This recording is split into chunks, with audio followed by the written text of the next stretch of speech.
Hi, everyone. I hope all of you are safe wherever you are.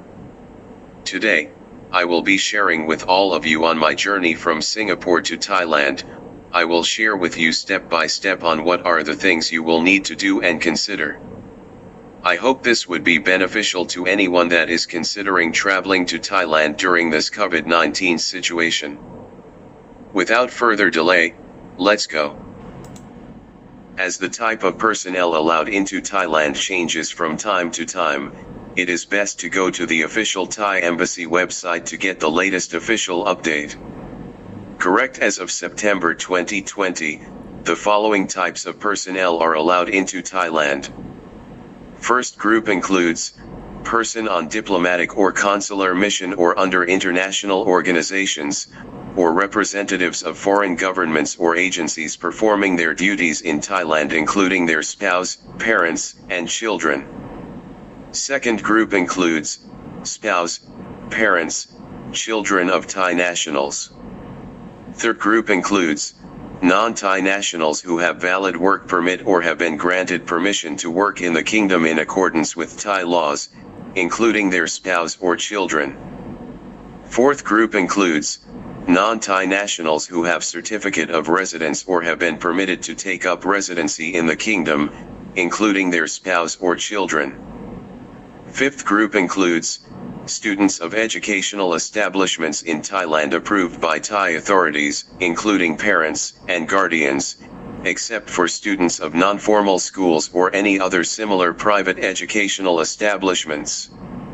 There are many speculations on news report on possible expansion of personnel or tourists to be included, but for the latest official list of personnel allowed into Thailand, always check out the Thai embassy website. Step 1 of the process is to know the dates of the scheduled flights from the Thai embassy website. You can see that for September, there are 2 scheduled flights, September 4th and September 18th. You must decide which flight you wish to apply for and follow the certificate of entry application dates as well as the date of collection. Once you miss the date, you will have to reapply for the next flight. It would mean that you must change your insurance policy start date as well as the alternate state quarantine hotel booking too. I will elaborate more on these 2 requirements shortly. So remember, do not miss any of these dates. For step 2, on the date of application of certificate of entry, you must get ready all the relevant documents required. For those who do not possess a valid work permit or visa, you will have to apply for it online at least 1 week before the certificate of entry application date. Then you will have to submit both sets of documents, one set for visa application, one set for the certificate of entry application at the same time. The certificate of entry application form can be downloaded from the Thai embassy website. The forms must be filled up upon submission. For the COVID-19 insurance, if you cannot find any Singapore insurance company offering such coverage, you can search for Thailand insurance companies offering COVID-19 coverage. You should be able to find several Thailand insurance companies offering such coverage at very reasonable price. You must inform the insurance company to send you the insurance certificate before the certificate of entry application date. Usually the insurance company will take about 3 working days to send you all the insurance documents, i.e. certificate, policy, and receipt of payment. The start date of your insurance coverage must be either before or on the date of your intended departure date. Next issue is on the quarantine facilities. For Thai national, they can choose to stay at government quarantine facility, which is free of charge. But non-Thai national can only stay at alternate state quarantine hotels, which we have to pay ourselves. You can go to the Thai embassy Facebook page to check out the list of alternate state quarantine hotels and choose one that suits your needs and budget. Currently there are 38 hotels listed as ASQ. The price ranges from 30,000 Thai baht to 150,000 Thai baht. Similarly, you must inform the hotel to send you the hotel booking confirmation letter certificate before the certificate of entry application date. Usually the hotel is pretty responsive and send you the confirmation letter on the same day once payment is made. Just for information, the price listed by the hotel includes fetching you from airport, all meals, and both COVID swab tests. The check-in date must be on your departure date. If there is a change of departure date, you must promptly inform the hotel and change the check-in date and send you the updated hotel booking confirmation. The Thai embassy will not accept your application if the hotel check-in date differs from your intended date of departure. As for the airline ticket, Thai embassy currently only accepts Singapore airline booking. They do not accept other airline bookings, example Scoot, AirAsia etc.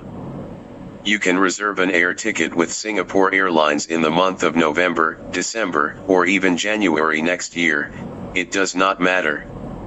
Thai embassy only requires us to submit a confirmation booking reference number. Upon successful application of the certificate of entry on your preferred date of departure, Singapore Airline will send you a new booking ticket reflecting the new date of flight. Next, I would like to touch on the fact that the Thai embassy is constantly improving its services in this area. For example, back in September when I applied for the certificate of entry, I went to the embassy 1 hour earlier before the official opening hour and realized that there was already a long queue there. You can see from the picture that there were at least 50 packs formed in the queue already. Not knowing the flight capacity that I am applying for, I had to pray that my application would be successful. But when I checked on the Thai embassy website recently, I understand that from October 2020 onwards, Thai embassy had improved in this area. They had announced the application quota for each repatriation flight, and anyone who wished to enter Thailand must first secure an appointment for your selected departure date, before heading down to the embassy to submit the documents. This eliminates the unnecessary long queue, as well as disappointment of applicants from realizing that the flight capacity has been reached after queuing up for many hours, so kudos to the Thai embassy on this improvement. It certainly provides more clarity and transparency. However, I observed that the application quota for each flight is pretty limited. I would assume that they had already blocked out some seats for the Thai nationals or Thai workers currently in Singapore that would be going back on the same flights.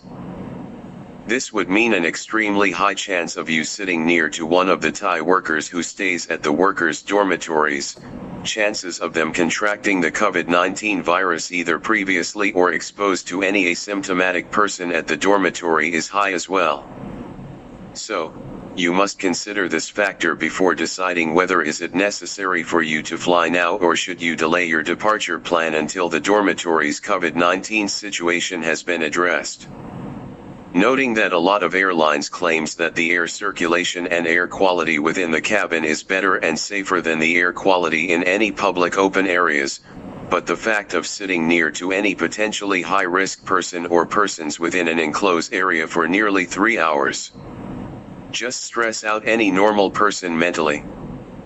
If you really need to fly, then you must really practice all the recommended safety hygiene measures. Sanitize every time you touch any surface or object. Some of you may be asking, how about the flight that I took in September? Wasn't I afraid? Honestly, yes. I am scared too, and I took my chances as well.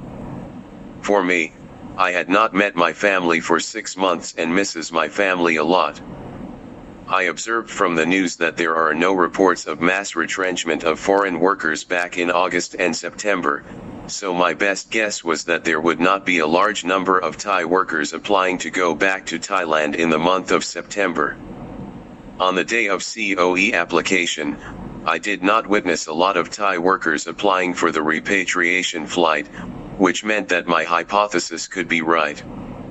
And on the COE collection day, I overheard the staff mention that there was a total of 170 applicants and only 50 Thai nationals were on the flight. I did a check and noted that the flight's capacity was 377 seats, which means that my flight is about half full. On the day of departure, indeed there were empty seats between passengers to the side, front, and back.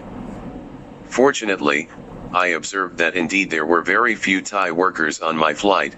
Most are Thai nationals with families traveling back to Thailand. So you will have to consider this factor, since for the month of October, the figures from the Thai embassy website could be suggesting otherwise. After submission of COE application, next thing you will need to do is to seek approval from MTI, Ministry of Industry and Trade, or MOH, Ministry of Health, for approval to perform a pre-flight COVID swab test at any authorized clinics. Currently, authorized clinics only accept requests to perform pre-flight COVID test for countries under the Green Lane Travel Agreement. Since Thailand does not falls under the Green Lane Travel Agreement yet, so anyone who wishes to travel to Thailand at the present moment must seek approval from either MTI or MOH. If you are going to Thailand for business, work, employment purposes, you will have to approach MTI for approval. Any other reason/purpose, you must approach MOH for approval. You will have to submit your request on their websites and attach any relevant supporting documents accordingly for their considerations. Once you have received the approval via email, you can approach any authorized clinics to book an appointment for a pre-flight COVID swab test, 72 hours before your flight. As for the SIA e-ticket, you will not be able to produce the e-ticket reflecting the actual date of intended departure. You can inform the clinic that the Thai embassy had already accepted your COE application and show them your current air ticket booking together with the Thai embassy receipt. And with the approval email from either MTI or MOH, the clinic would usually allow you to proceed with the pre-flight COVID swab test. On the COE collection date, just bring along the receipt which was issued to you on application day.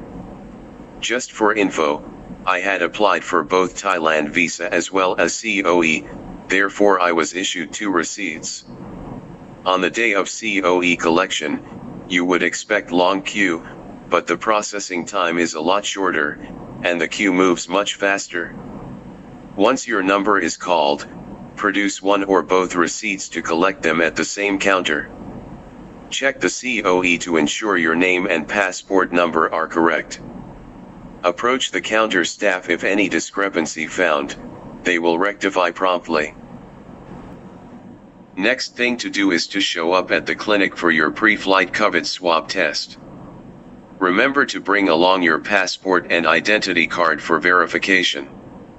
For those who have not done the swab test before, listen to my advice and you should be able to endure the swabbing process. Tilt your head 45 degrees upwards.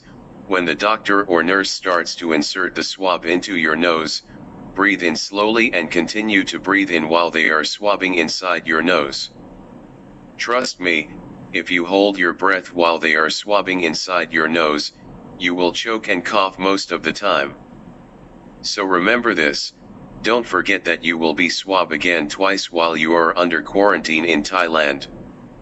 I had just been swabbed the second time while preparing this video, so I am done with this unenjoyable swabbing experience. Good luck to you guys. Almost forgot to mention, the swabbing here in Thailand is different from Singapore. Over here, besides swabbing the nose, they also swab your throat as well. So be prepared for it. Usually the COVID swab test results will be available on the next day. Normally the clinics will send the swab test results and the fit to fly certificate via email. So, remember to check your email regularly the next day. Print out all relevant documents and bring it along with you. Print out extra sets just in case. And finally, pack your bags and check in at the airport as usual. Don't forget to bring along all the relevant documents. For extra precautions, scan these documents and store them in your handphone too. Take care and stay safe. See you in amazing Thailand.